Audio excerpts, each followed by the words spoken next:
नहीं। आज देखते हैं हम लोग ज्योग्राफी में पृथ्वी की आंतरिक संरचना। पिछला वीडियो में हम लोग देखे थे स्थिति एवं विस्तार। आज देखते हैं आंतरिक संरचना।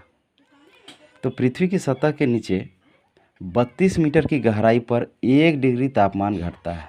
Very important question. यहाँ से बन सकता है कि पृथ्वी के सतह के नीचे कितने मीटर की गहराई पर 1 डिग्री तापमान घटता है। तो 32 मीटर की गहराई पर 1 डिग्री तापमान घटता है। पृथ्वी की केंद्र का औसत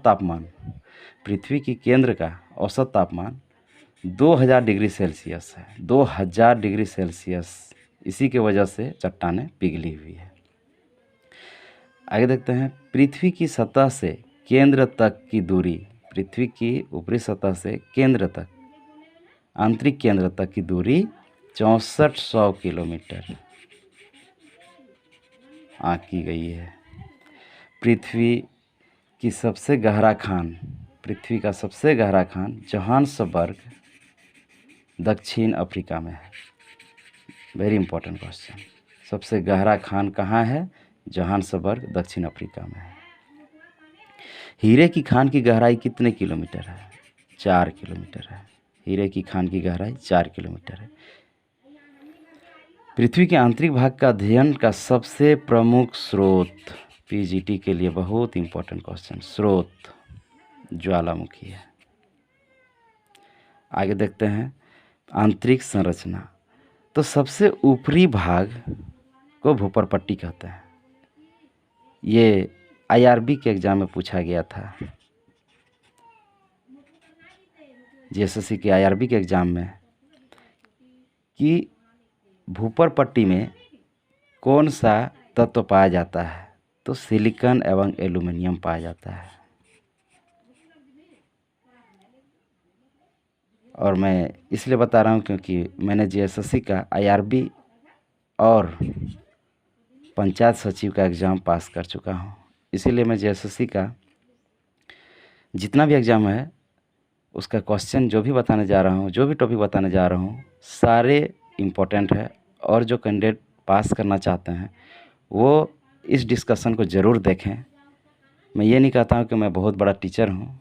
मैं बस यही कहना चाहता हूँ कि अगर झारखंड एसएससी पास करना हो तो ये वीडियो ज़रूर देखें। जितना भी इस चैनल में वीडियो जाएगा उसको ज़रूर देखें, क्योंकि मैं खुद जेएसएससी का 3 एग्ज़ाम दिया हूँ जिसमें 2 एग्ज़ाम पास कर चुका हूँ। तो मैं जितना भी कंटेंट दूंगा सारा जेएसएससी के लिए इम्पोर्टेंट होगा। चलिए आगे देखते हैं। तो भूपरपट्टी में कौन सा तत्व पाया जाता है? तो सिलिकॉन और एल्यूमिनियम। और इसका दूरी कहाँ तक है? आंतरिक दूरी तो 8 किलोमीटर से लेके 40 किलोमीटर तक इसका क्षेत्र है। इतना चट्टानें हैं। इसके बाद भूपरपट्टी के बाद जो भाग आता है उसको मेंटल कहते हैं, जो 40 किलोमीटर से लेके 29 किलोमीटर तक आंका गया है। तो 40 किलोमीटर से लेके 29 किलोमीटर तक के दूरी को मेंटल कहा जाता है, जो बीच का भाग होता है। ये भी जेएसएससी द्वारा पूछा जाता है कि पृथ्वी की आंतरिक संरचना के दूसरे भाग को क्या कहते हैं? तो मेंटल कहते हैं। या फिर ऐसे क्वेश्चन बन सकता है कि मेंटल में कौन सा तत्व पाया गया है? तो सिलिकॉन एवं मैग्नीशियम तत्व पाया जाता है। आगे देखते हैं सबसे आंतरिक भाग ये पूरा पिघला हुआ है। और जो मेंटल देखे, मेंटल पिघलना शुरू होता है। ये पूरी तरह पिघला हुआ नहीं है, लेकिन क्रॉड जो आंतरिक भाग है वो पूरी तरह पिघला हुआ है। आंतरिक भाग को क्रॉड कहते हैं। और इसमें कौन सा तत्व पाया जाता है? तो निकेल एवं फेरस पाया जाता है। और इसका दूरी कहाँ से कहाँ तक है? तो 2900 से लेके 6400 किलोमीटर तक इसका दूरी देखा गया। आप कहेंगे ये सब जानकारी कहाँ से मिलती है? तो ज्वालामुखी के द्वारा इसका जानकारी प्राप्त होता है। आगे देखते हैं ज्वालामुखी से संबंधित कुछ इम्पोर्टेंट चीज़। तो ज्वालामुखी से कुछ ज़्यादा इम्पोर्टेंट है नहीं, क्योंकि ज्वालामुखी जो होता है तो ये निकलने के बाद धीरे धीरे लावा के रूप में ये जमा हो जाता है और ये पर्वत का रूप धारण कर लेता है। और इसमें 3 प्रकार के हैं, जो सक्रिय है, जो अभी भी लावा निकल ही रहा है, और एक मृत है जो कि लावा निकल कर वो शांत हो चुका है, और एक ऐसा है जो कि निकला है लेकिन अभी भी वो हल्का हल्का उसमें देखा जाता है कि अभी भी वो निकल ही रहा है। तो सबसे पहले सक्रिय ज्वालामुखी के कुछ उदाहरण देखते हैं। यहाँ से क्वेश्चन पूछा अगर जाएगा तो एग्जाम्पल से ही पूछा जाएगा, न कि इससे कुछ परिभाषा और कुछ जानकारी। इससे बस याद रखने का चीज़ है कि ज्वालामुखी, सक्रिय ज्वालामुखी, मृत ज्वालामुखी और प्रसुप्त यानी सुषुप्त ज्वालामुखी कौन सा और कहाँ कहाँ है। तो सबसे पहले इक्वाडोर। इक्वाडोर दक्षिण अमेरिका, इक्वाडोर दक्षिण अमेरिका में है। वहाँ पर एक सक्रिय ज्वालामुखी है कोटोपेक्सी, कोटोपेक्सी, जो कि विश्व का सबसे ऊंचा सक्रिय ज्वालामुखी है। वेरी इंपॉर्टेंट, विश्व का सबसे ऊंचा ज्वालामुखी, सक्रिय ज्वालामुखी, वो कोटोपेक्सी, जो कहाँ पाया गया है, तो इक्वाडोर दक्षिण अमेरिका में। अगला है भूमध्य सागर में देखा गया है। भूमध्य सागर में स्ट्राम्बेली, स्ट्राम्बेली सक्रिय ज्वालामुखी का नाम है, और इस स्ट्राम्बेली को प्रकाश स्तंभ भी कहा जाता है। याद रखने का चीज़ है, क्वेश्चन में पूछ सकता है किस ज्वालामुखी को प्रकाश स्तंभ कहा जाता है, तो स्ट्राम्बेली को प्रकाश स्तंभ कहा जाता है।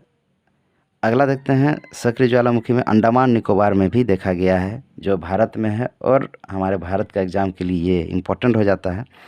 नारकोंडम और बेरन, 2 सक्रिय ज्वालामुखी हमारे देश में यानी अंडमान निकोबार में देखा गया है, जो अभी भी ये सक्रिय है।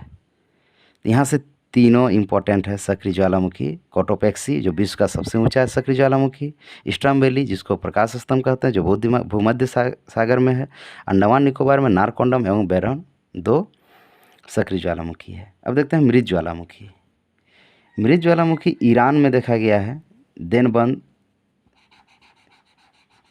और एक को-ए सुल्तान। ईरान में 2 देखा गया, देनबंद और को-ए सुल्तान। म्यांमार में एक देखा गया है माउंट पोपा, मृत ज्वालामुखी। क्वेश्चन आ सकता है माउंट पोपा मृत ज्वालामुखी किस देश में है, तो म्यांमार में है।